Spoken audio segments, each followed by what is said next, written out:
Yetkililer men simpozyumu uğramışları için minnettarım. Müzeretmeni beni öyle iş tecrübemden diyen şun yardımcılığı uğramak hakkında değilmiş, beni iş ortaya. Simpozyum uğrak simpozyumu için mekat veriyen, şun yardımcılığı devam edip ediyen, beni çağırıp tezlerimiz için kutlayalım. Çekti mümkünlükler perspektiveler vardı bunun başlamaktan beni öz iş tecrübem vardı birkaç bölümlerle mahkumdu. Network Network Foundation kurulmasına için yaş liderlik programı manager olarak işledim. Bu Roma Atlanta'da Georgia'da yerleşiyor.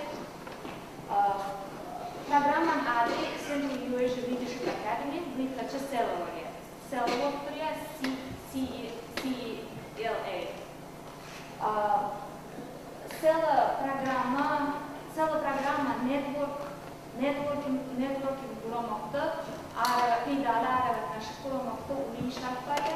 Bu programa yaş liderler, 9 öğretim yaklaşıyorlar. Bir kadardan 5 yılının, Kafka'da 3 yılının ve Avvat'tan. Her yıl bu network'a 45 tane kâde katnaşıcı kaynak boşluyor. Benim bu programa katnaşıcı hükümünü önceden katnaştım, bilmiyorum. Bu programa katnaşma için önemli bir şey var. Yaş işlemeli. 28-40 yaşını aralığına olmalı.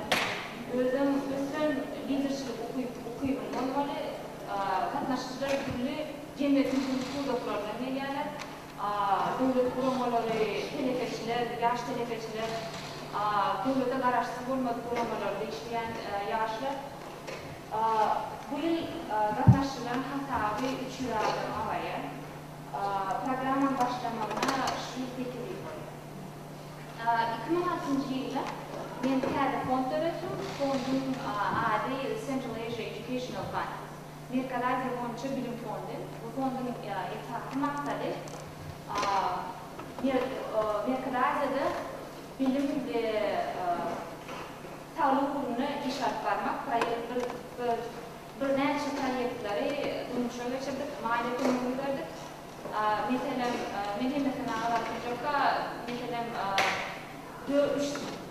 üç devleti Tercih'ten, Oğuzhan'dan, Kırgızistan'a bu insanlarla yüklerini verdik.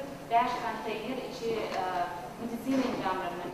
Tercih telekeçi bilen iflev ödünü verildi. Biz onu mali ekonomi verdik, internet merkezini açmaya. O 20 tane kompüter satın aldı, bölümleri işaretli, planladı. Şu adam şöyle yerde, şöyle ovada düşünmem taşımına Allah veren ediyor. Because I can find Turkmens in the United States and Europe and Turkey. So since I moved for 7 years, I've